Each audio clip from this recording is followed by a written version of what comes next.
안녕하세요. 경제학원론 34번째 시간입니다. 통화정책과 재정정책이 총수요에 미치는 효과. 지난 시간에 우리 총수요와 총공급 모델에 대해서 어떻게 분석하는지에 대해서 살펴봤습니다. 이번 시간에는 수요 부분을 좀 더 초점을 맞춰서 살펴보려고 하는데요.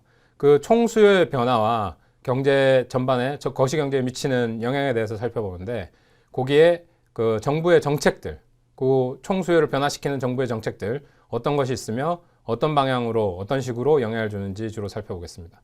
두 가지 정부 정책이 거시경제 정책으로 살펴볼 수 있겠는데요. 하나는 통화정책과 재정정책 되겠습니다. 재정정책은 정부에서 재정 지출을 늘리거나 줄이는 방향으로 결정되는 방법 하나, 그 다음에 조세를 늘리거나 줄이는 방법으로 결정되는 방식 하나, 그 두 가지 크게 생각해 볼 수 있겠고요. 통화정책은 통화량을 줄이고 늘리는 여러 가지 방식들, 중앙은행에서 펼칠 수 있는 여러 가지 방법들이 있지만, 통화량을 늘리고 줄인다는 측면에서 어떤 정책을 폈을 때 그게 거시경제에 어떤 영향을 미치는지 한번 살펴보겠습니다. 특히 수요적인 측면이요. 통화정책이 총수요에 미치는 효과가 여러 가지 있습니다.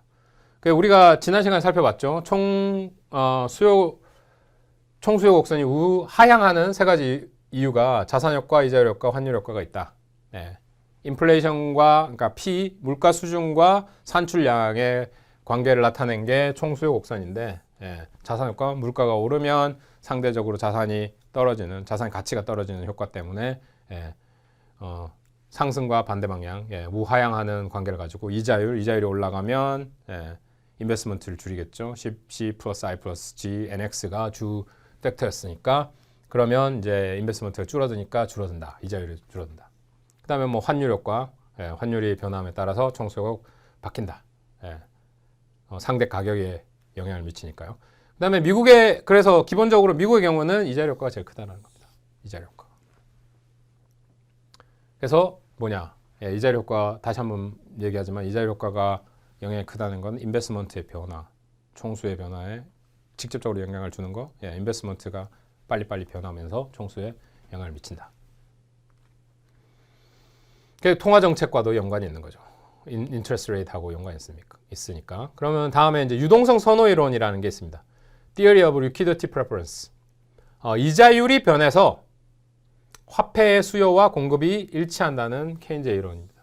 그러니까 케인즈가 가지고 온 이론 중에, 그러니까 거시경제에서 이자율이 큰 역할을 하고 있다. 이자율, 물가, 산출량, 이런 연관관계에 대해서 분석을 많이 했죠.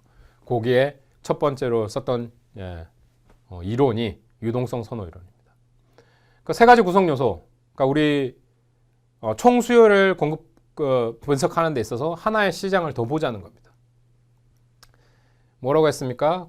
고전 학파의 경우에, 여기는 이제 케인즈죠. 고전 학파의 경우에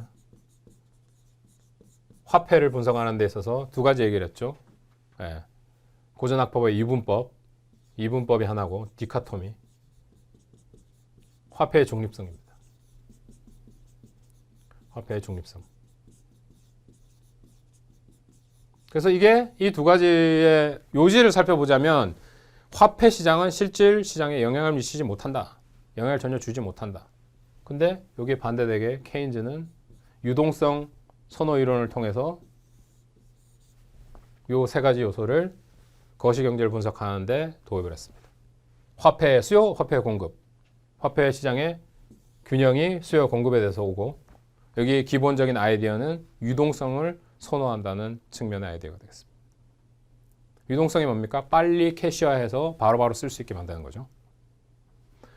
그래서 화폐와 공급 수요, 화폐 시장의 균형을 통해서 이게 아니다라는 주장을 케인즈가 하고 있는 거죠. 화폐 시장이 실질 시장에 영향을 미칠 수 있다. 왜? 어떤 경우? 단기적인 경우요. 그래서 그거 한번 살펴보겠습니다. 수요적인 측면. 화폐 공급은 중앙은행이 하죠. 중앙은행이 통화량을 결정해가지고 통제한다. 화폐 공급 자체는 이자율이나 이런 게 아니라 중앙은행에서 딱 여기 지정한 만큼. 물론 이제 채널은 다를 수 있습니다.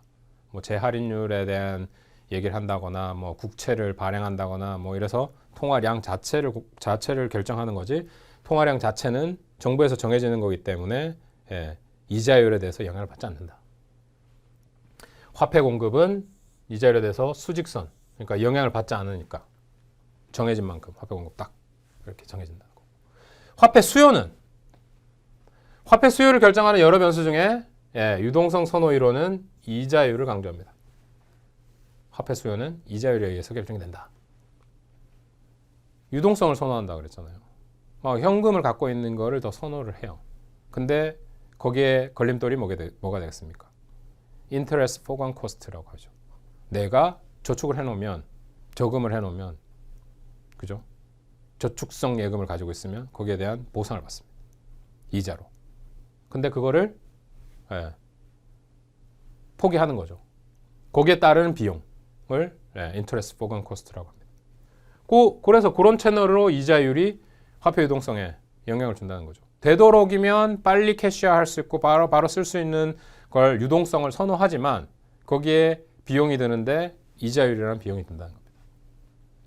그래서 화폐, 캐시 자체는 이자율이 상승하면 화폐 수요량이 감소하죠. 이자율이 증가했어요. 그러면 내가 캐시를 가지고 있느니 그 이자율로 버리는 포기해야 될 수익이 너무 커지니까 저축을 한다는 겁니다.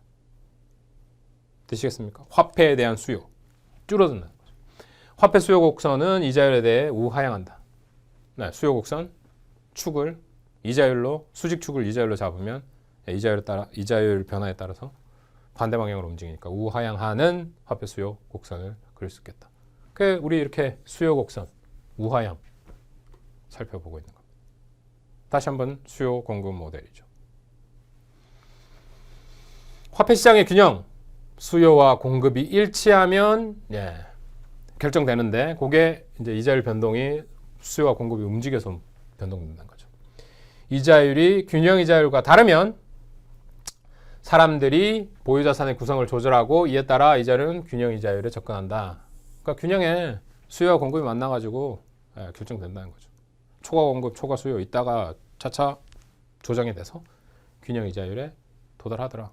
화폐 시장 균형, 화폐 시장의 수요, 화폐 시장의 공급 만나서 균형이 결정되더라. 그래서 이자율이 균형 이자율이 그렇게 결정된다는 것을 보여줍니다. 그래프로 보시면 이자율이죠. R입니다. 여기는 통화량 M이죠. 그럼 균형 통화량 정해지잖아요. 중앙은행이 딱 찍어서 얘기합니다. 그런데 유동성 선호에 따른 화폐 수요 우하향하죠. 이자율에 따라서 변하니까. 그러면 균형 이자율이 화폐 수요가 변함에 따라서 적정한 수준의 중앙은행에서 공급된 공급량과 만나서 균형이 결정된다. 균형 이자율이 결정됐고 고정된 통화량 정해져 있으니까 원래 결정되어 있습니다. 이렇게 화폐 시장 균형을 구할 수 있다. 화폐 시장 균형 가격 뭐가 되겠습니까? 균형 이자율. 균형 이자율이 결정된다는 거죠. 그래서 화폐 수요를 도입하고 화폐 공급을 도입해서 화폐 시장 균형이 어떻게 나타나는지를 살펴봤습니다. 그래서 총 수요 곡선의 기울기를 결정한다는 거죠. 이게 케인즈의 이자율 효과에 대한 3단계 분석, 이자율 효과. 물가 수준이 높아지면 화폐 수요가 증가한다. 물가 수준이 높아지면 화폐 수요가 증가한다. 기본적인 아이디어는 어디서 오는 거가 되겠습니까? 인플레이션이 있으면 돈이 더 많이 필요하죠. 똑같은 물건을 사는데. 기본적으로 평균적으로 한 달에 100만 원의 생활비를 가지고 있었어요. 근데 물가 수준이 올라갔어. 100만 원 가지고 지금 내가 누리는 생활 수준을 유지할 수 없죠. 물가 수준이 50% 상승했다. 그러면 150만 원이 한 달 생활비로 필요한 겁니다. 거기에 따른 화폐 수요가 증가하겠죠. 물가 수준이 증가하면 화폐 수요가 증가한다. 화폐 수요가 증가하면 화폐 공급은 수직으로 고정됐으니까 화폐 수요가 오른쪽으로 이동하면 따라서 이자율이 상승하겠죠. 따라오십니까? 이 화폐 수요가 증가하고 화폐 공급은 고정돼 있으니까 화폐 수요 증가에 이자율 증가가 따라온다. 따라서 이자율이 상승하면 재화와 서비스의 수요량은 감소한다. 왜 그렇습니까? 이자율 효과가 있었죠. 총 수요에 영향을 미치는 이자율 효과. 인베스트먼트는 이자율의 함수죠. 이자율이 높으면 투자를 하는 대신 은행에 저축을 한다는 거죠. 반대 방향으로 움직인다. 음의 상관관계를 갖죠.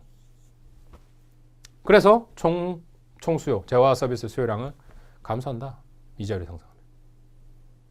그런 메커니즘을 가지고 있다는 겁니다. 총수요와의 관계, 화폐 시장과 총수요의 관계, 이렇게 보시면